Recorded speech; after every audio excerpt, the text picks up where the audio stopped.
Hello Jharkhand board के class 12th के प्यारे बच्चों, मैं हूं आप सबके टॉपर भैया। और आज के इस वीडियो में हम आप सभी के लिए लेकर आ चुके हैं क्लास 12th के इकोनॉमिक्स का जो आज एग्जाम होने वाला है उसका वायरल ओरिजिनल पेपर। आज के इस वीडियो में हम आपको जितना भी क्वेश्चन बताएंगे सबको एकदम रट के जाना है। लगभग क्वेश्चन आपकी एग्जाम में इसी पेपर से छपने वाला है, ठीक है। तो आप सभी दोस्तों के साथ इस वीडियो को शेयर भी कर देना है और जल्दी से सभी क्वेश्चन को एकदम पढ़ के उसका आंसर को एकदम रट लेना है, ठीक है। तो हम लोग के सामने देख सकते हैं पहला क्वेश्चन क्या कहता है। तो फर्स्ट क्वेश्चन आपका यहाँ पे कहता है कि अर्थव्यवस्था की किस समस्या का संबंध उत्पादन की तकनीकी के चयन से है ना। तो इसका सही आंसर हो जाएगा कि कैसे उत्पादन करें, यानी कि ऑप्शन नंबर दूसरा इसका सही हो जाएगा कि हाउ टू प्रोड्यूस, ठीक है। हम क्वेश्चन को लगभग हिंदी में ही पढ़ेंगे तो थोड़ा आप लोग अच्छा चलिए इंग्लिश में ही पढ़ देते हैं। कहता है कि the capacity of a commodity to satisfy human want is, है ना। तो दूसरा का सही आंसर यहाँ पे हो जाने वाला प्यारे दोस्तों आपका यूटिलिटी, ठीक है। तो दूसरा का सही आंसर आपका दूसरा ही हो जाएगा, ठीक है। तीसरा नंबर क्वेश्चन आप लोगों के सामने कहता है कि who propose the ordinal of utility analysis, है ना, किसके द्वारा प्रपोज किया गया था। तो तीसरा का सही आंसर हो जाएगा यहाँ पे आपका हिग्स एंड एलन के द्वारा। ऑप्शन दूसरा ही इसका सही हो जाएगा। अगला क्वेश्चन देखिए, बहुत इंपॉर्टेंट क्वेश्चन कहता है फ्लॉइंग फिगर शो, यानी ये फिगर जो है वो क्या दिखाता है। तो ये फिगर आप लोगों का यहाँ पे दिखा रहा है प्यारे दोस्तों यहाँ पे कि परफेक्टली इलास्टिक डिमांड, है ना, कि डिमांड जो है वो इलास्टिक यानी बढ़ रहा है एक तरह से, ठीक है। अगला क्वेश्चन देखिए प्यारे दोस्तों आप सबों का यहाँ पे फिफ्थ नंबर क्वेश्चन क्या कहता है, आराम से देखना है। कहता है कि जो demand for which type of commodity decrease with the increase in the income consumer, है ना, कि जब इनकम कंज्यूमर बढ़ता है तो कहता है कि जो डिमांड होगा वो किस टाइप से कॉमोडिटी यहाँ पे इंक्रीज करेगा सर। तो पांचवा का सही आंसर हो जाएगा आपका यहाँ पे ऑप्शन नंबर दूसरा, है ना, इन फ्रेडिस गुड्स, ठीक है। हिंदी में पढ़िएगा तो थोड़ा अच्छा से समझ में आएगा। कहेगा कहता है कि उपभोक्ता क्या है, बढ़ने से किस प्रकार की वस्तु की मांग घटती है, तो घटिया वस्तु की। तो ऑप्शन नंबर दूसरा इसका सही हो जाएगा। अगला क्वेश्चन देखिए क्या कहता है। कहता है long run production function is related to, यानी कि दीर्घकालीन उत्पादन फलन का संबंध इनमें से किससे है। तो छठा का सही आंसर हो जाएगा यहाँ पे रिटर्न टू स्केल से, यानी कि पैमाने के प्रतिफल से। तो ऑप्शन नंबर पहला यहाँ पे सही हो जाएगा। अगला देखिए सातवां नंबर क्वेश्चन बोलता है कि उत्पादन फलन को व्यक्त करता है, यानी कि प्रोडक्शन फंक्शन इज एक्सप्रेस्ड अस। तो इसका सही आंसर हो जाएगा सातवां का आपका ऑप्शन नंबर यहाँ पे तीसरा, है ना, तीसरा आपका सही आंसर हो जाने वाला है। अगला क्वेश्चन देखिए यहाँ पे 8 नंबर क्वेश्चन क्या कहता है। कहता है कि किसी वस्तु के उत्पादन की स्थिर लागत 60 रुपीज़, यानी कि fixed cost of the production of an article is 60 rupees. तो कहता है कि उस वस्तु को 10 इकाई उत्पादन की औसत स्थिर लागत क्या होगी, यानी कि what will be the average fixed cost of the producing 10 unit of the आपका आर्टिकल, है ना। तो यहाँ पे 8 का जो सही आंसर आप लोगों का हो जाएगा वो जाएगा यहाँ पे 6 रुपीज़। कितना हो जाएगा 6 रुपीज़, ठीक है, तीसरा। अगला क्वेश्चन देखिए 9 नंबर क्वेश्चन कहता है कि दो शम क्या लिखा है आराम से देखना है। कहता है what does the distance between two isoquant curves represent, है ना, यानी कि दो आइसोक्वेंट कर्व के बीच का जो डिस्टेंस होता है वो क्या रिप्रेजेंट करता है। तो वो रिप्रेजेंट करता है प्यारे दोस्तों डिफरेंस इन प्रोडक्शन लेवल, है ना, प्रोडक्शन लेवल में अंतर को बताता है, यानी उत्पादन स्तर में परिवर्तन को, ठीक है। अगला क्वेश्चन देखिए कहता है कि निम्नलिखित में से कौन सही है, विच of the following is correct. तो इसका सही आंसर हो जाएगा आपका ऑप्शन नंबर ये, है ना, टीबीसी बराबर टीसी माइनस टीएफसी। रट लेना एकदम पूरा, ठीक है। हम आपको इससे पहले 150 क्वेश्चन का कराए हैं सीरीज और उसी से सारा ऑब्जेक्टिव आपका मैच करेगा, बाकी ये तो आपको रट ही लेना है, ठीक है। Which cost does not change with changes in output, यानी आउटपुट को चेंज होने से कौन सा कोस्ट चेंज नहीं करता है। तो इसका सही आंसर हो जाएगा यहाँ पे टोटल फिक्स्ड कोस्ट, है, कुल स्थिर लागत। ऑप्शन नंबर दूसरा इसका सही होगा। 12 नंबर क्वेश्चन बोलता है shape of the average cost curve is, है ना। तो इसका जो 12 का सही आंसर हो जाने वाला है प्यारे दोस्तों आप सबों का यहाँ पे हो जाएगा आपका linear parallel to x axis. Option number दूसरा सही हो जाएगा। अगला क्वेश्चन क्या बोलता है देख सकते हैं यहाँ पे, है ना, सही ना था, हाँ। कहता है कि in which market A R बराबर एम आर, है ना। तो यहाँ पे जो 13 का सही आंसर हो जाएगा option number D all of this, ठीक है। अगला देखिए 14 नंबर जो आप लोगों का यहाँ पे क्वेश्चन है प्यारे दोस्तों, 14 नंबर क्वेश्चन बोलता है कि in which of the following market जो है वो डिफ्रेंशिएट गुड्स आर प्रोडक्ट, ठीक है, गुड्स और प्रोडक्ट है क्या, हाँ। तो कौन सा करेगा यहाँ पे, तो 14 का सही आंसर हो जाएगा आपका ऑप्शन नंबर दूसरा, है ना, मोनोपोलिस्टिक कम पेशेंस, ठीक है। अगला क्वेश्चन देखिए 15 नंबर क्वेश्चन क्या बोलता है। कहता है कि the basic condition of firm equilibrium is, है ना। तो बेसिक कंडीशन क्या है फार्म इक्विलिब्रियम का, तो 15 का सही आंसर यहाँ पे आप लोगों का हो जाने वाला ऑप्शन नंबर डी MC बराबर MR, ठीक है। अगला क्वेश्चन देखिए, कहता है कि आपका supply creates it's on demand, who said this, ये किसके द्वारा कहा गया है ना, कि पूर्ति अपने लिए मांग का सृजन स्वयं कर लेती है, ये किसके द्वारा कहा गया है, तो इसका सही आंसर हो जाएगा JBC के द्वारा, है ना। ऑप्शन नंबर पहला इसका सही होगा। अगला क्वेश्चन कहता है कि what is the effect of the lump sum tax on supply of goods, है ना, यानी कि इकोमुक्त कर लगाने से किसी वस्तु की पूर्ति पर क्या प्रभाव पड़ता है, तो 17 का सही आंसर हो जाएगा यहाँ पे option number B, supply diminished, है ना, डिमिनिस्ट हो जाता है, यानी कि पूर्ति कम हो जाता है, ठीक है, सप्लाई डिमिनिस्ट हो जाता है, कम हो जाता है। अगला क्वेश्चन कहता है बाजार मूल्य को परिभाषित किया जाता है, यानी market price is defined as, तो ऑल ऑफ दिस इसका 18 का यहाँ पे नहीं 18 है ना, तो 18 का सही आंसर हो जाएगा यहाँ पे ऑप्शन नंबर ए, ठीक है, शॉर्ट रन मार्केट से, ठीक है, मार्केट प्राइस को शॉर्ट रन मार्केट से डिफाइन किया जा सकता है, ठीक है। तो ऐसा नहीं कि ऑल ऑफ दिस नजर आए तो ऑल ऑफ दिस ही टिक मार देना, थोड़ा सा समझ लेना है, ठीक है। कहता है if there is excess of demand, यानी डिमांड कहीं ज़्यादा हो तो प्राइस टेंड्स टू इंक्रीज करता है, इतना सिंपल क्वेश्चन है ना। तो 19 का सही आंसर आपका ऑप्शन नंबर बी होगा, ठीक है।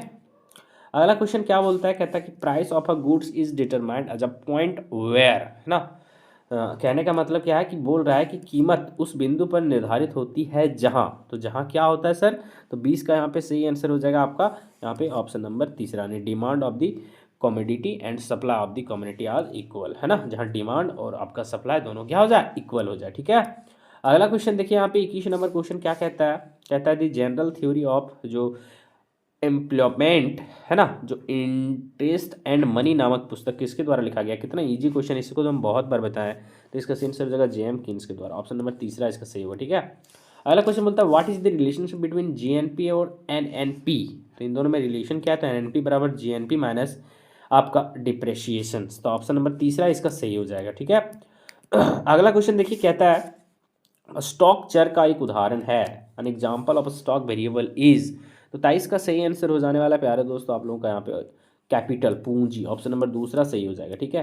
अगला क्वेश्चन क्या कहता है, कहता है कि राष्ट्रीय आय के आकलन में किसी वस्तु या सेवा का मूल्य एक से अधिक बार शामिल करना कहलाता है, यानी कि to include the value of goods और service more than one time while calculating national income is called double counting, option number तीसरा यहाँ पे 24 का हम लोग का क्या हो जाएगा, तो सही हो जाएगा। अगला क्वेश्चन देखिए 25 नंबर क्वेश्चन कहता है कि निम्न में से किस वस्तु के निर्माण में गेहूं एक मध्यवर्ती वस्तु है, यानी कि wheat is an intermediate good in manufacturing of Fitch of the following goods, तो ब्रेड में भी, बिस्किट में भी, चपाती में भी, तो इसका सही आंसर होगा ऑल ऑफ दिस, यानी ऑप्शन नंबर 4, ठीक है।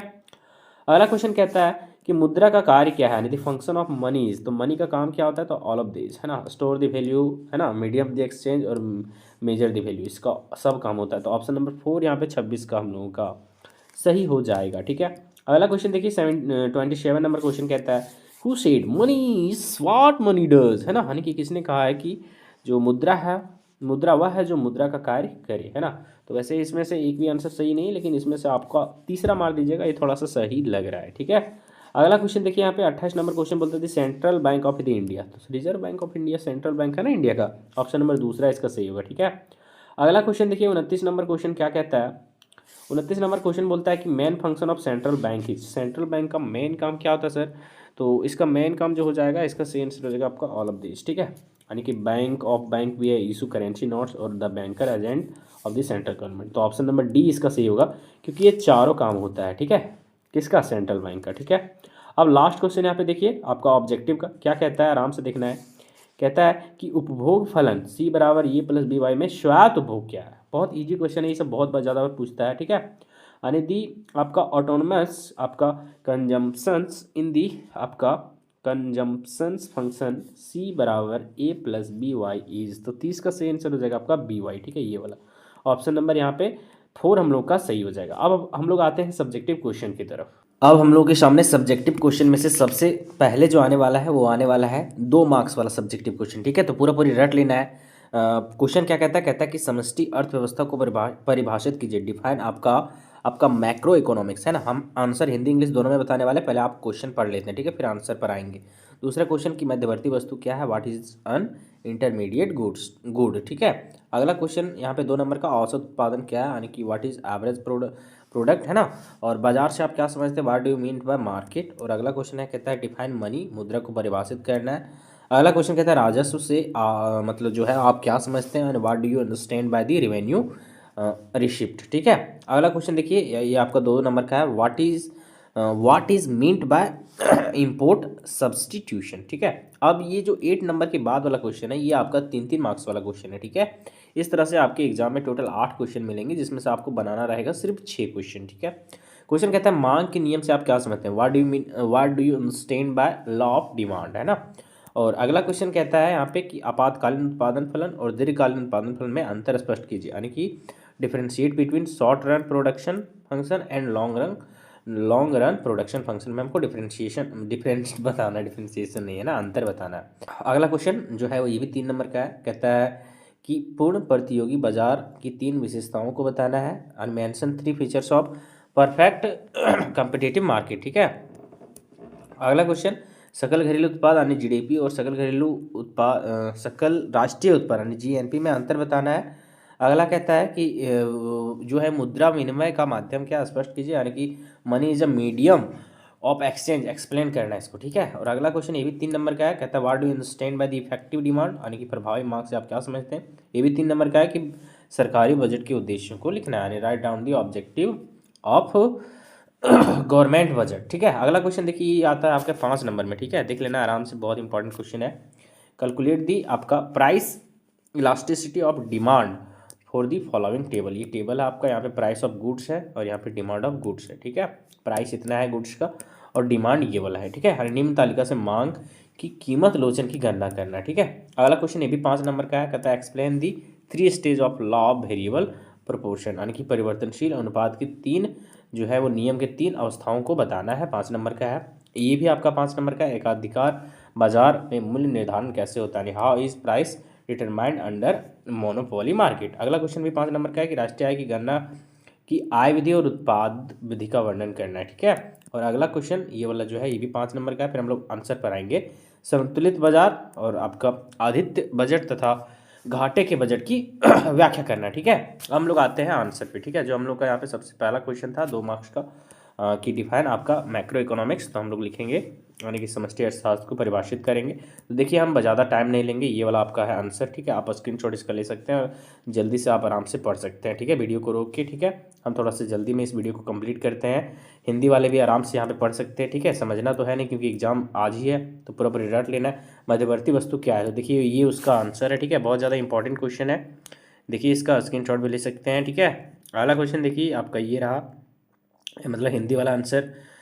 अगला 2 नंबर वाला question, what is the average product, यानी कि औसत उत्पादन क्या है, देखिए ये उसका आंसर है। ठीक है। अगला देखिए हिंदी में ये इसका आंसर है, what do you mean by market, बाजार से आप क्या समझते हैं, ये इसका इंग्लिश वाला आंसर है। मार्केट से आप क्या समझते हो, ये इसका हिंदी वाला आंसर है। अगला डिफाइन मनी, मुद्रा को परिभाषित करना इंपॉर्टेंट क्वेश्चन है 2 मार्क्स के लिए, तो देखिए इंग्लिश डेफिनेशन, ये रहा आपका हिंदी डेफिनेशन। अगला 6ठा नंबर क्वेश्चन, राजस्व प्राप्ति से आप क्या समझते हैं, ये भी देखिए यहाँ पे, what do you understand by the revenue receipt, ये है इसका इंग्लिश डेफिनेशन, ये रहा इसका हिंदी डेफिनेशन। अगला है कि what is the meant by the import substitution, यानी आयात प्रतिस्थापन से आप क्या समझते हैं, ये भी 2 नंबर का है। देखिए हिंदी इंग्लिश दोनों में ये इसका रहा आंसर। ठीक है। अगला क्वेश्चन देखिए 8वां नंबर क्वेश्चन कहता है कि मांग के नियम से आप क्या समझते हैं, ये भी है आपका। ठीक है। ये आपका 3 नंबर का क्वेश्चन है। ठीक है। कितना मार्क्स का है, तो ये आपका 3 नंबर का है। ठीक है। अगला क्वेश्चन देखिए हिंदी में आंसर है। अगला देखिए यहाँ पे ये इंपॉर्टेंट है आप लोगों के लिए, तो ये इसका आंसर है। ठीक है। 9 नंबर क्वेश्चन का कि आपातकालीन उत्पादन फलन और दीर्घकालीन उत्पादन फलन में अंतर बताना है। सो ठीक है, देखिए पूरा आंसर लिख लेना एकदम। अगला कि मेंशन करना है 3 फीचर्स ऑफ क्या चाहिए, परफेक्ट कॉम्पिटिटिव मार्केट का 3 फीचर्स बताना है। 3 नंबर आपको मिलेगा। देखिए 3 फीचर्स, इंग्लिश में ये वाला है, हिंदी में ये 3 है। ठीक है। अगला ये भी 3 नंबर का है, तो सकल घरेलू उत्पाद और सकल राष्ट्रीय उत्पाद में अंतर, तो देखिए यहाँ पे ये रहा आपका। इसको ऐसे भी दोनों को लिख सकते हैं, इधर और इधर। ठीक है। तो ज़्यादा अच्छा रहेगा। बाकी ये मेन पॉइंट आपका ये देखिए, ये वाला इंग्लिश में, ये आपका हिंदी में। ठीक है। अगला देखिए ये भी आपका 3 नंबर का है, वस्तु विनिमय के माध्यम क्या स्पष्ट करना है, ये भी आपका 3 नंबर का, देख सकते हैं, ये इसका हिंदी का आंसर। ये देखिए अगला कहता है प्रभावी मांग से आप क्या समझते हैं, इंग्लिश का आंसर, और ये रहा हिंदी का आंसर। ठीक है। ज़्यादा समय लेंगे नहीं आपका, टाइम ज़्यादा चला जाएगा इसलिए, ठीक है। आपको एक वीडियो हम और देने वाले हैं, इसका बस 2 वीडियो देख के जाना एकदम पूरा पूरी, और एकदम पूरा पूरी गर्दा उड़ा के आना, ठीक है। आपको ये तो कंफर्म है कि ऑब्जेक्टिव में आप 30 का 30 एकदम बनाइएगा, है ना, जितना हम बताएं उससे बाहर नहीं आएगा, ठीक है। चलिए ये समझ में आ गया, इंग्लिश है, ये आपका हिंदी आंसर है, ठीक है। अगला क्वेश्चन देखिए, यहाँ पे कैलकुलेट करना है निम्न में से तालिका जो दिया गया था ऊपर में उसको कैलकुलेट करना था ना। यहाँ पे P1 यहाँ पे था, Q1 ये इतना था, P2 इतना था, Q2 इतना था, ठीक है। यानी कि प्राइस इतना था, मांग इतना था, नहीं देखें, हाँ। तो उसी को यहाँ पे हम लोग सॉल्व करेंगे, देख सकते हैं। अगला क्वेश्चन भी देख सकते हैं यहाँ पे 16 नंबर क्वेश्चन, ठीक है। इसको देख लीजिएगा, ये आंसर है पूरा पूरी, ये हिंदी में आंसर है, ठीक है। अगला देखिए इंग्लिश में आंसर है, ये हिंदी में आंसर है। ये देखिए ये आपका इंग्लिश में है, ये हिंदी में आंसर है, ठीक है। तो ये बस लास्ट क्वेश्चन है, लास्ट है क्या, हाँ देखिए ये रहा आपका संतुलित बजट, है ना, अधिशेष बजट तथा घाटे बजट की व्याख्या करना है। तो देखिए सबका बैलेंस बजट, सरप्लस बजट और डिफिकल्ट बजट, ठीक है, तीनों का है। ये रहा पूरा पूरी आपका पेपर, ठीक है। ये इंपॉर्टेंट है, इसमें से लगभग आपका 50% क्वेश्चन इसी पेपर से छपने वाला है, तो एकदम पूरा पूरी रट के जाना है इसको, ठीक है। सभी दोस्तों के साथ वीडियो को शेयर भी कर देना, ठीक है दोस्तों।